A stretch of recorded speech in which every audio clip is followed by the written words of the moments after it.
everybody, this is Steve, your everyday guy here for a new video. And in today's video we're going to be adding anchor points to the boat. And what I did is I purchased these off Amazon, because in the past the way I've been securing my boat to my trailer is I've just been putting a strap around here and securing a strap down there. It's a little time consuming and I feel like it's not the best way to secure it. So I went out and bought these, and I thought if I had these in my boat that would save me quite a bit of time and hassle when I'm trying to anchor my boat. So for the tools we're going to use on these today is we're going to go ahead and we're going to use a drill, of course, to drill the holes. I'm going to use two different sizes of drill bits, a smaller size to get the hole started, and then a larger size. So if I try to go right off the bat with this, it's probably not going to be the neatest of holes. And the last thing we're going to use is a 10mm socket. Not a whole lot of stuff we need for this job. So last but not least, the Sharpie. What do we need the Sharpie for? To mark where the holes are going to go. Now this is where it gets a little difficult. So I've got a black Sharpie and a black Transom.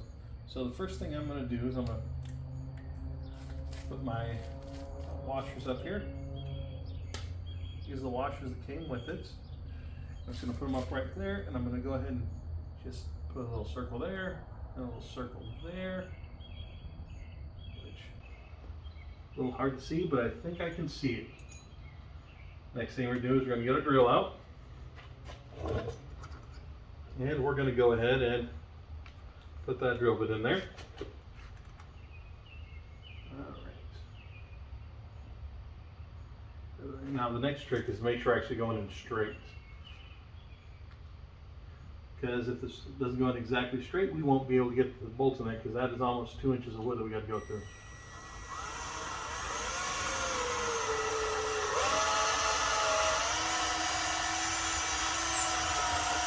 Alright, we got that through the first one.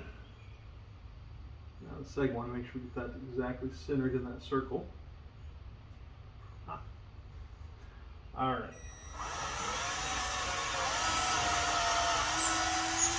Alright, we got the first set of, we got the pilot holes drilled. Now that we've got the pilot holes drilled, we're going to put in our bigger drill bit.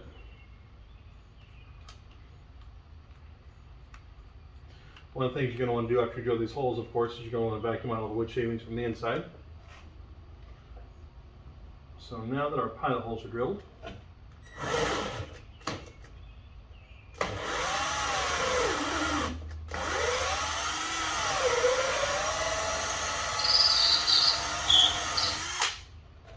alright, got our first hole in there.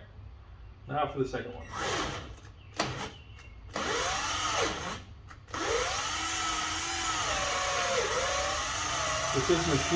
This is marine grade plywood. That means these built drill bits have a little bit of tough time going through there. So we got that done. What we're going to do is we're going to take our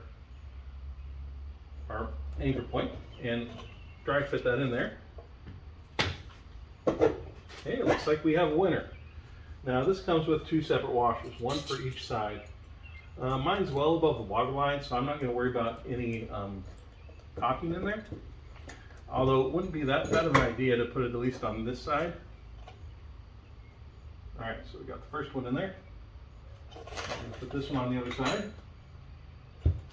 Now this did not come with lock nuts. I think probably at a later time I'll add lock nuts onto it. But for now I'm going to use what came with it. One thing you also want to make sure is that your anchor point is stainless steel. The reason is this is going in a marine application. If it is not stainless steel, it will rust. Stainless steel can still rust, but it won't do it near as fast. If you're going into a saltwater application, you may even want to consider aluminum. I'm not a super big fan of aluminum. Alright, make sure we got these right tidy, which we do. I'm just going to tighten these down.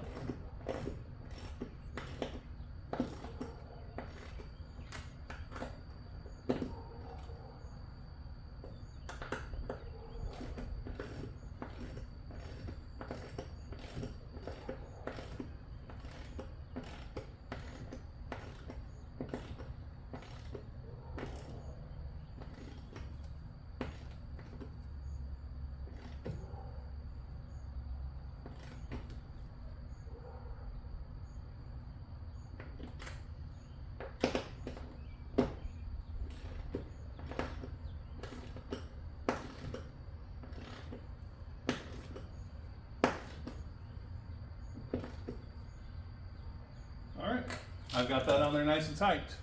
The nice thing is this is well above the water line, so I don't have to worry about it being completely watertight. It is water resistant though, so when your water splashes up in there, it should not get down in there. To be on the safe side, I do recommend that you maybe use some silicone though to make sure the water doesn't go in there. For me, I think that's going to be good enough for my boat. I want to thank you for taking the time to watch the video.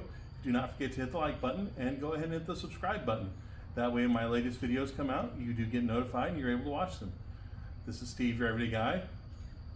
Thanks for watching, and be sure to leave a comment down below. Let me know what you thought, and I'll see you on the next video.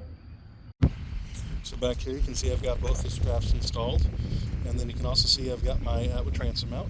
I do have a link to the video down below for the transom mount, show how easy it is to install, but as you can see, this makes it loading up, strapping down your trailer a lot easier and way more secure.